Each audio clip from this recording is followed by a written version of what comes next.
नमस्कार दर्शक बंधु मु प्रदीप आपण मानक स्वागत करुच्ची आजिर आउ एक नुआ भिडियो तो वर्तमान जहाँकि यूनियन बजेट 2024-25 अर्थमंत्री निर्मला सीतारमण संसद में पारित करिसेंती। तो एथर जहाँकि बजेट रे उभय गरीब श्रेणी ठारू आरंभ करी धनी श्रेणी लोक मानक पई बहुत सुंदर बजेट उपस्थापन होईची, जो थिरे बहुत सारा क्षेत्र को आखि आगरे रखी सरकार वर्तमान लोकंकर हित पाई बजेटटी उपस्थापन करिसेंती।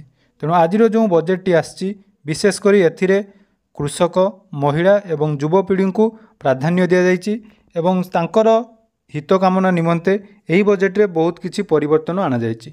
तो आसंतु आज भिडियो रे जो बजेटटी 2024-25 वर्ष पई आसीची सेथिरे आसीथिबा किछि गुरुत्वपूर्ण अपडेट विषय आज भिडियो रे संपूर्ण अपडेट जानिबा। ता पूर्व जदि चैनल को प्रथम थर विजिट करछंती वीडियो को लाइक करेंगे, चैनल को सब्सक्राइब करनथिले एवं सब्सक्राइब करी पाखरे थिबा बेल आइकन को क्लिक करी ऑल सेट करदेवे। तो देखंतु केंद्र रे मोदी सरकार तृतीय थर सरकार गठन कला परे एटा तांकर 2024 मसिया पई प्रथम बजेट जाकी उपस्थापन करिसेंती, जोंथिरे मुख्यतः कृषक महिला एवं युवपीढ़ी विकास पई एही बजेट रे बहुत किछि नुआ अपडेट आसीची। सेहीपरि भी किछि जिनिस महंगा होइथिबा बेले किछि जिनिस सस्ता मध्य होइची। तो आसंतु आज भिडियो रे से सब विषय संपूर्ण डिटेल्स जानि नबा। तो देखंतु केंद्र बजेट 2024 रे कौन कौन घोषणा कले अर्थमंत्री निर्मला सीतारमण आसंतु जानिबा। तो अर्थमंत्री निर्मला सीतारमण संसद रे 2024-25 अर्थनैतिक वर्ष पई बजेट उपस्थापन करिसेंती। भाषण आरंभ रे अर्थमंत्री कहिसेंती लगातार तृतीय थर पई मोदी सरकार क्षमता को आछंती, तेणु भारत रे मुद्रास्फीति क्रमागत भाव में ह्रास पाई भारतर अर्थनीति द्रुत गति में बढ़ुची, तेणु भारतर मुद्रास्फीति नियंत्रण में अच्छी। तेणु ताकू आखि आगे रखी यही बजेट रे गरीब महिला युवक एवं कृषकों उपरे ध्यान दि जाइए। तेणु बजेट रोजगार एवं दक्षता उपरे ध्यान जाइए बोली जहाँकि अर्थमंत्री निर्मला सीतारमण घोषणा करिसेंती। तेणु यही बजेट रे मुख्यतः चारोटी भिन्न गोष्ठी जमिति गरीब महिला युवक एवं कृषक उपरे ध्यान देवाई आवश्यकता परिलक्षित करी सेपरि देखंतु फसल मूल्य उपरे अति कम रे 50% मार्जिन प्रतिश्रुति पूरण करिसेंती एवं प्रधानमंत्री गरीब कल्याण अन्न योजना 5 वर्ष पई वृद्धि करा जायतिला, जहाँ 80 कोटी रु अधिक लोक जाकी उपकृत हेबे बोली आशा करा जायछि। तेणु बजेट रो जो गुरुत्वपूर्ण अंश रही देखंतु एही बजेट समस्तक विकास पई यह हेउछि विकसित भारतर रोडमैप एवं शक्ति सुरक्षा उपरे सरकार ध्यान देइचंती। सेहीपरि रोजगार वृद्धि उपरे मध्य सरकार ध्यान रही प्राकृतिक चाष वृद्धि उपरे गुरुत्व आ गुटे देखंतु चाषी मानक पई जाकी 32टी फसल पई 109 किस्मर लॉन्च करिवो एवं कृषि क्षेत्र में विकास करिया पई जाकी पदक्षेप निया जाइछि। तेणु अर्थमंत्री विकसित भारत पई 9 प्राथमिक उपरे निरंतर प्रयास करा जाउथिबा बोली घोषणा करा जाइछि। तो देखंतु जोंटी रहिछि प्रथमे रहिछि बिहार एवं आंध्र प्रदेश पई बड़ घोषणा। तो यार कारण मु आपण मानकु कहया पई चाहू नाही, आपण माने मध्य जानिथिबे काहेकि एथर बिहार एवं आंध्र प्रदेश को केंद्र सरकार तरफ जाकि बहुत किछि अनुदान मिलिछि, तेणु से विषय आमे परे आलोचना करिबा। एबे देखंतु महिला को 3 लाख कोटी टंका जाकि प्रदान करा जिवो। विभिन्न क्षेत्र में महिला भागीदार वृद्धि करिबा पई अर्थमंत्री 3 लाख कोटीर प्रावधान करिसेंती। एहा फଳରେ देशरे महिला स्वावलंबी हो पारिबे बोली मोदी सरकार आशा करछंती। तापर देखंतु रही बजेट 2024 रे चालू रहिबो राज्यगुड़िकु दीर्घमियादी ऋण, राज्यगुड़िकु दीर्घमियादी ऋण जोगाई देबा चालू रहिबो बोली जाकि सरकार घोषणा करिसेंती। तेणु बिना सुधरे जाकि 50 वर्षर अवधि विशिष्ट ऋण केंद्र सरकार राज्य मानकु जोगाई देबे। सेहीपरि 5 राज्य को बन्या नियंत्रण सहायता ता भितर रही देखंतु आसाम, हिमाचल प्रदेश, उत्तराखंड, सिक्किम को यही सब सुविधा मिलिबो बोली घोषणा करा जायछि। विशेष करी बिहार को जाकि बन्या मुकाबिला करिया पई 11,500 कोटी टंका जाकि सरकार प्रदान करिवे। सेहीपरि आ गुटिए बड़ घोषणा देखंतु 1 कोटी घर को मिलिबो मागणा बिजुली।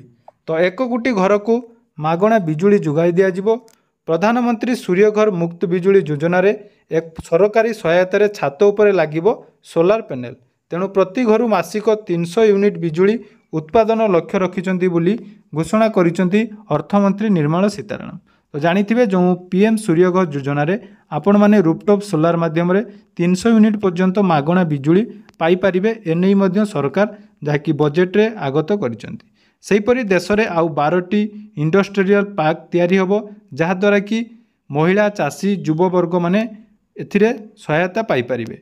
कृषि क्षेत्र पर 1,52,000 कोटी टंका जहाँकि प्रदान करा जिवो एवं एथिरे 32टी फसल पर 109 उन्नत अमलक्षम बिहन चाषी को मिलिबो।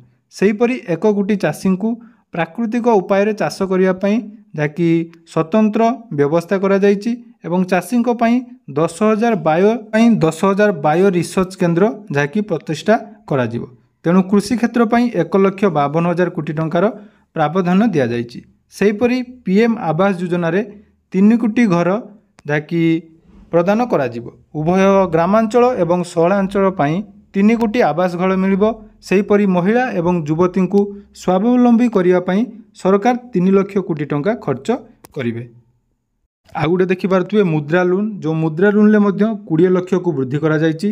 तो मुद्रा लोन ले जो 10 लाख टंका सीमा थिला ताकू वर्तमान वृद्धि करा जाई 20 लाख घोषणा करा जाइछि। तो जो माने निर्दिष्ट समय पूर्व लोन पैठ करिथिबे सेही व्यक्ति मानकू एही 10 लाख टंका परिवर्ते 20 लाख टंकार मुद्रा लोन प्रदान करा जिवो। एवं टैक्स बाबद 3 लाख टंका पर्यंत आय पई आयकर वर्तमान दिया जिवो नाही। पूर्वरु जहाँकि 2,50,000 थिला वर्तमान ताहा 3 लाख रे पहुँची जाइछि।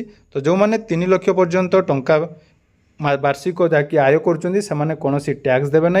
जदि 3 लाख रु 7 लाख पर्यंत आय करती ताले आयकर 5% रहिबो एवं 7 लाख रु 10 लाख पर्यंत आयकर 10% थिबा बेले 10 रु 12 लाख पर्यंत आय पई आयकर 15% रहिबो एवं 12 रु 15 लाख आय पई 20% जहाँकि टैक्स दवा पई पड़िबो।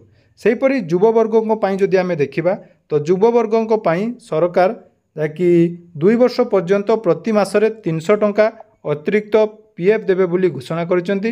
या सहित स्थानीय अनुष्ठान रे अध्ययन पई 10 लाख टंका पर्यंत ओनरशिप कोड एजुकेशन लोन जहाँकि प्रदान करा जिवो जहाद्वारा युवक मानकर दक्षता वृद्धि पाइबो। सेहीपरि बजेट रे 2 लाख कोटी टंकार पैकेज घोषणा करा जाइछि। 4.1 कोटी युवकों को नियुक्ति देव बोली जहाँकि केंद्र सरकार 5टी योजना आनिबे। आसंता 5 वर्ष रे सरकार 2 लाख कोटी टंका खर्च करी जहाँकि 4 कोटी युवकों को नियुक्ति देवार जहाँकि घोषणा करिसेंती। एबे देखंतु एही जो बजेट रे कौन कौन सस्ता होइछि एवं कौन कौन महंगा होइछि। तो बजेट रे अर्थमंत्री घोषणा करी कहिसेंती सुना रूपा platinum उपरु custom duty कमिबो।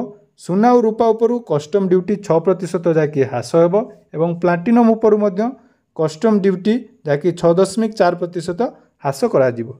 सेहीपरि mobile phone एवं चार्जर बैटेरी सस्तार मिलिबो बोली अर्थमंत्री निर्मला सीतारमण घोषणा करिसेंती। 3 प्रकार कैंसर औषध उपरु कस्टम ड्यूटी कमिबो। औषध एवं मेडिकल जिनिष मध्यरु मध्य या कमिबो जहाँफल सेगुड़िक सस्ता हेबो। अपरपक्षरे पेट्रोकेमिकल उत्पादन उपरे शुल्क बढ़िबो। प्लास्टिक एवं प्लास्टिक संपर्कित उत्पादन उपरे मध्य शुल्क वृद्धि हेबो बोली एही बजेट रे प्रस्ताव दिया जायछि। तेणु यह थिला आजिर जो बजेट तार किछि सारांश। तो जदि यार टोटाल डिटेल्स जानिबा पई चाहुचंती तो टेलीग्राम चैनल जॉइन हुंतु जहाद्वारा कि मु आपण मानकु ए पीडीएफ टी शेयर कर देबी।